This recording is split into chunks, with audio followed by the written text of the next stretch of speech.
നമ്മൾ കേൾക്കുന്നതും ധ്യാനിക്കുന്നതും ചിന്തിക്കുന്നതും പഠിക്കുന്നതുമെല്ലാം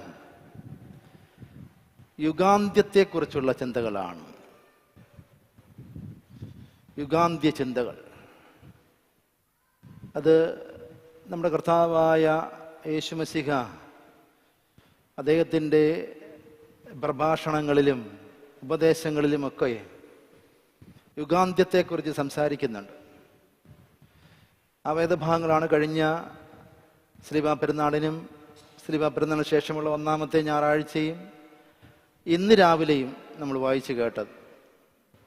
യുഗാന്ത്യത്തെക്കുറിച്ചുള്ള ചിന്തകൾ. ക്രൈസ്തവ വേദശാസ്ത്രത്തിൽ യുഗാന്ത്യ ശാസ്ത്രം എന്ന് പറയുന്ന ഒരു പഠന മേഖല തന്നെയുണ്ട്.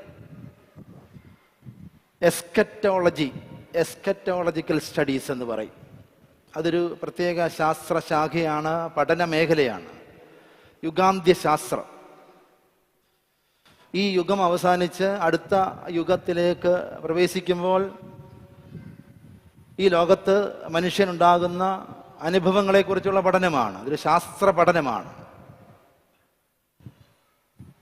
ചരിത്രത്തെ വൃത്തമായി കാണുന്ന മതങ്ങളുണ്ട്. ഹിന്ദുമതം അവർ പറയുന്നത് ഈ യുഗം അവസാനിച്ച് അടുത്ത വേറൊരു യുഗം ഉണ്ടാകുന്നു, ആ യുഗം അവസാനിച്ച് വേറൊരു യുഗം ഉണ്ടാകുന്നു. അതുകൊണ്ടാണ് അവർ പറയുന്നത് ഈ ജന്മത്ത് ഞാൻ മനുഷ്യനാണെങ്കിൽ അടുത്ത ജന്മത്തിൽ ഞാൻ മൃഗമായിരിക്കും, അതിൻ്റെ അടുത്ത ജന്മത്തിൽ മറ്റൊരു സൃഷ്ടിയായിരിക്കും, മനുഷ്യനാകും, മൃഗമാകാം. അത് ചരിത്രത്തെ വൃത്തമായി കാണുന്ന മതങ്ങൾ പഠിപ്പിക്കുന്നതാണത്. എന്നാൽ ചരിത്രത്തെ നേർരേഖയായി പഠിപ്പിക്കുന്ന മതങ്ങളുണ്ട്. നമ്മുടെ മതം, ക്രൈസ്തവ മതം, യഹൂദ മതം, ഇസ്ലാം മതം. ഈ മതങ്ങൾ പഠിപ്പിക്കുന്നത്, വിശ്വസിക്കുന്നത് ഈ യുഗം, ഈ കാലം അവസാനിക്കും, പിന്നെ നിത്യതയിലേക്ക് നമ്മൾ പ്രവേശിക്കുകയാണ്. പിന്നീടൊരു കാലമില്ല. നിത്യമായ ജീവിത അനുഭവത്തിലേക്ക് കയറുന്ന മറ്റൊരു കാലമേ ഉള്ളൂ. അപ്പൊ ഈ യുഗം അവസാനിച്ച് നിത്യതയിലേക്ക് പ്രവേശിക്കുന്ന കാലത്തെക്കുറിച്ചാണ് ഈ മതങ്ങളൊക്കെ പഠിപ്പിക്കുന്നത്, നമ്മുടെ മതവും പഠിപ്പിക്കുന്നത്. ഈ യുഗം അവസാനിച്ച് നിത്യതയുടെ കാലത്തിലേക്ക് പ്രവേശിക്കുമ്പോൾ ഉണ്ടാകുന്ന അനുഭവങ്ങൾ, മാറ്റങ്ങൾ, രൂപാന്തരങ്ങൾ, അനുഭവങ്ങളെക്കുറിച്ചുള്ള ശാസ്ത്ര പഠനമാണ് യുഗാന്ത്യ ശാസ്ത്രം അല്ലെങ്കിൽ എസ്കറ്റോളജി എന്ന് പറയുന്നത്. നമ്മൾ തിയോളജി എന്നും സൈക്കോളജി എന്നും സോഷ്യോളജി എന്നൊക്കെ പറയുന്നത് പോലെ തന്നെ വിപുലമായ ഒരു ശാസ്ത്രശാഖയാണ് എസ്കറ്റോളജി എന്ന് പറയുന്നത്. 4 പ്രധാനപ്പെട്ട ചിന്തകളാണ് ഈ യുഗാന്ത്യ ശാസ്ത്രത്തിൽ നമ്മൾ പഠിക്കുന്നത്. ഒന്ന്, ക്രിസ്തുവിൻ്റെ രണ്ടാമത്തെ വരവ്, second coming of Jesus Christ. ഇത് സഭയുടെ അടിസ്ഥാന വിശ്വാസവും തത്വസംഹിതയുമാണ്. യേശു ക്രിസ്തു തന്നെ നമ്മളോട് പറഞ്ഞിട്ടാണ് പോയത്, ഞാൻ രണ്ടാമത് വരും. യേശു ക്രിസ്തുവിന് സ്വർഗാരോഹണ സമയത്ത് പറഞ്ഞത് നമുക്കറിയാം. അപ്പോസ്തല പ്രവൃത്തികൾ 1-ാം അധ്യായം 11-ാം വാക്യത്തിൽ. പരിശുദ്ധനായ പൗലോസ്ലീഹായുടെ ലേഖനങ്ങളിലും അതുകൊണ്ട്. ക്രിസ്തു രണ്ടാമത് വരും, രണ്ടാമത്തെ ക്രിസ്തുവിൻ്റെ വരവ്. അതാണ് ഈ യുഗത്തിന് ശേഷം സംഭവിക്കാൻ പോകുന്ന മനോഹരമായ ഒരു അനുഭവം. രണ്ടാമത്തേത് പൊതുവായ പുനരുദ്ധാനമാണ്, റിസറക്ഷനാണ്, ജനറൽ ഓർ കോമൺ റിസറക്ഷൻ. അതും യേശുക്രിസ്തുവിൻ്റെ പഠിപ്പിക്കലുകളിലും പുതിയ നിയമഗ്രന്ഥങ്ങളിലും ഒക്കെ നിറഞ്ഞു നിൽക്കുന്ന ആശയമാണ്. യേശുക്രിസ്തു രണ്ടാമത് വരുമ്പോൾ മരിച്ചവരെല്ലാം പുനരുദ്ധാനം ചെയ്യും, ജീവിച്ചിരിക്കുന്നവർക്ക് രൂപാന്തരമുണ്ടാകും. ഇത് ക്രിസ്തു വിശ്വാസത്തിലെ വലിയ പ്രത്യാശയും പ്രതീക്ഷയുമാണ്. അതാണ് രണ്ടാമത്തെ അനുഭവം, പൊതുവായ പുനരുദ്ധാനം. മൂന്നാമത്തേത് ന്യായവിധിയാണ്, ജഡ്ജ്മെന്റ്. അതും യേശുക്രിസ്തുവിൻ്റെ ഉപദേശങ്ങളിലും പുതിയ നിയമഗ്രന്ഥങ്ങളിൽ നിറഞ്ഞും നിൽക്കുന്ന ആശയമാണ്. ജഡ്ജ്മെന്റ് ഉണ്ട്. ഈ യുഗം അവസാനിച്ചു കഴിഞ്ഞ് യേശുക്രിസ്തു രണ്ടാമത് വരുമ്പോൾ എല്ലാ മനുഷ്യർക്കും ന്യായവിധി ഉണ്ടാകും.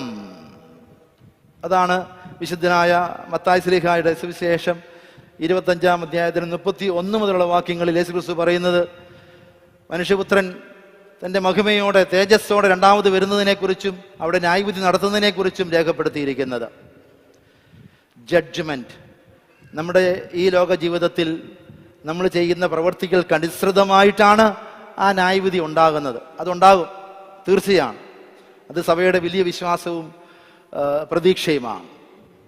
നാലാമത്തേത് ഒരു ചിന്ത കൂടി കൊണ്ട് പുതിയ സൃഷ്ടിയായി മാറുന്നു. ഒരു ന്യൂ ക്രിയേഷൻ ഉണ്ടാകുന്നു. ഈ യുഗത്തിൻ്റെ അവസാനം നിത്യതയിലേക്ക് പ്രവേശിക്കുമ്പോൾ പുതിയൊരു സൃഷ്ടി ഉണ്ടാകുന്നു. അതാണ് നമ്മൾ വിശ്വാസ പ്രമാണത്തിൻ്റെ അവസാന സ്റ്റാൻസായിൽ ചൊല്ലുന്നത്. പാപമോചനത്തിലുള്ള മാമോദീസ ഒരിക്കൽ മാത്രമാകുന്നുവെന്നും പുതിയ ജീവന് വേണ്ടിയുള്ള കാത്തിരിപ്പിന് വേണ്ടിയും ഞങ്ങൾ നോക്കിപ്പാർക്കുന്നു. പുതിയ സൃഷ്ടിക്ക് വേണ്ടിയുള്ള കാത്തിരിപ്പിന് വേണ്ടി ഞങ്ങൾ നോക്കിപ്പാർക്കുന്നു. വിശ്വാസമാണ്, പുതിയ ജീവന് വേണ്ടിയാണ്, പുതിയ സൃഷ്ടി ആകുന്നതിന് വേണ്ടിയുള്ള കാത്തിരിപ്പിനാണ് ഞങ്ങൾ പ്രതീക്ഷിച്ചിരിക്കുന്നതെന്നാണ് നമ്മൾ വിശ്വാസ പ്രമാണത്തിൽ ആവർത്തിച്ച് ചൊല്ലുന്നത്. ഈ 4 സംഭവങ്ങൾ, അനുഭവങ്ങൾ ഈ യുഗം അവസാനിച്ച് നിത്യതയിലേക്ക് പ്രവേശിക്കുമ്പോൾ ഈ ലോകത്ത് സംഭവിക്കും. 1, കർത്താവിന് രണ്ടാമത്തെ വരവ്. 2, മരിച്ചവരെല്ലാം ഉയർക്കപ്പെടുകയും ജീവിച്ചിരിക്കുന്നവർ രൂപാന്തരപ്പെടുകയും ചെയ്യും. 3, ഈ ലോകത്തിലെ ജീവിതം എങ്ങനെയായിരുന്നു അതനുസൃതമായ ഒരു ന്യായവിധി ഉണ്ടാകും. 4, പുതിയ ജീവന് വേണ്ടി നമ്മൾ കാത്തിരിക്കുന്ന പുതിയ സൃഷ്ടിയാകുന്ന അവസ്ഥ ഉണ്ടാവും. ഈ യുഗാന്ത്യശാസ്ത്രം പഠിപ്പിച്ചു കഴിയുമ്പോൾ കർത്താവ് പറയുകയാണ്, ഇന്നത്തെ വേദഭാഗം അത് തന്നെയാണ് നമ്മൾ കേട്ടത്. വിശുദ്ധ മർക്കോസ് സുവിശേഷം 13-ാം അധ്യായത്തിൻ്റെ 30 മുതലുള്ള വാക്യങ്ങളാണ് നമ്മൾ കേട്ടത്. ആ നാളും നാഴികയെ സംബന്ധിച്ച് ഈ ലോകത്തിൽ ആർക്കും അറിയില്ല. പുത്രനും അറിയാൻ വയ്യ, മാലാഖമാർക്കും അറിയാൻ വയ്യ, പിതാവിന് മാത്രമേ അറിയൂ. എന്താ ഈ യുഗാന്ത്യം, കർത്താവിന്റെ രണ്ടാമത്തെ വരവ് ആർക്കാണ് അറിയാവുന്നത്? ഒരു മനുഷ്യനും സ്വർഗത്തിലെ ദൂതന്മാർക്കും പുത്രനായ യേശു മശിഹായ്ക്ക് പോലും അറിയത്തില്ല എന്നാണ് കർത്താവ് പറയുന്നത്. നമ്മുടെ ഇടയിൽ ചിലരുണ്ടല്ലോ, കർത്താവ് ഇപ്പോൾ വരും, കർത്താവ് രണ്ടാമത് വരും, ഇത്രാം വർഷം, ഇത്രാം മാസം, ഇത്രാം തീയതി, ഇത്ര മണിക്ക് രണ്ടാമത് വരും എന്ന് പ്രവചിച്ചുകൊണ്ട് പല ഇൻവേട്ടക്കോമായിൽ കോപ്രായങ്ങളും കാണിക്കുന്ന നമ്മുടെ ഇടയിൽ പലരും ഉണ്ടല്ലോ. 2000 ആണ്ടിൽ എന്തോ സംഭവിക്കാൻ പോകുന്നു, 2012 എന്തോ സംഭവിക്കാൻ പോകുന്നു, 2025 എന്തോ സംഭവിക്കാൻ പോകുന്നു, കർത്താവ് രണ്ടാമത് വരുന്നു പ്രവചിക്കുകയാണ്. അത് കേട്ടിട്ട് എന്തൊക്കെയോ കാണിക്കുക. മലയുടെ മുകളിൽ കയറിയിരിക്കുന്നു, പള്ളിയുടെ മുകളിൽ കയറിയിരിക്കുന്നു, മരുഭൂമിയിൽ പോയിരിക്കുന്നു. കർത്താവ് രണ്ടാമത് വരുമ്പോൾ ഞങ്ങളെ ഏറ്റെടുക്കുമെന്നുള്ള പ്രതീക്ഷയിൽ ഈ ലോകത്തിൽ ഒരു മനുഷ്യനും പ്രവചിക്കാൻ പറ്റാത്ത, അറിവില്ലാത്ത, മുൻകൂട്ടി പറയാൻ അനുവദിക്കാത്ത, സാധിക്കാത്ത ഒരു സത്യമാണ്, യാഥാർത്ഥ്യമാണ് കർത്താവിന്റെ രണ്ടാമത്തെ വരവ്, യുഗാന്ത്യം. അത് പിതാവാം ദൈവത്തിന് മാത്രമേ അറിയൂ. മനുഷ്യർക്ക് പറയാൻ അനുവാദമില്ല, ദൈവത്തിന്റെ ദൂതന്മാർക്ക് പറയാൻ അനുവാദമില്ല, അറിയത്തില്ല. എന്തിനു പറയുന്നു? തൃത്വത്തിൽ രണ്ടാമനായ പുത്രനായ മശിഹ പോലും അറിയുന്നില്ല എന്ന് പുത്രനായ യേശു മശിഹ തന്നെ വെളിപ്പെടുത്തിയ വേദഭാഗമാണ് നമ്മൾ ഇന്ന് വായിച്ചത്. അതുകൊണ്ട് ഈ ലോകത്തിന്റെ അവസാനം, രണ്ടാമത്തെ ക്രിസ്തുവിന്റെ വരവ് പ്രതീക്ഷയോടെ കാത്തിരിക്കണമെന്നും ചേർത്ത് പറയുകയാണ്. ഉണർന്നിരുന്ന് പ്രാർത്ഥിച്ചു കൊണ്ടിരിപ്പീൻ. ആ നാളും നാഴികയെ സംബന്ധിച്ച് ആർക്കും അറിയാൻ വയ്യ. അതുകൊണ്ട് നിങ്ങൾ ഉണർന്ന് ജാഗരൂകരായി പ്രാർത്ഥനയോടെ ഇരിക്കുവീൻ. നമ്മൾ ഉണർന്നാണോ ഇരിക്കുന്നത്? പ്രാർത്ഥനയോടെയാണോ കഴിയുന്നത്? നമ്മളെല്ലാം സുരക്ഷിതരാണെന്ന് ചിന്തിക്കുന്നുണ്ടോ? തെറ്റാണ്.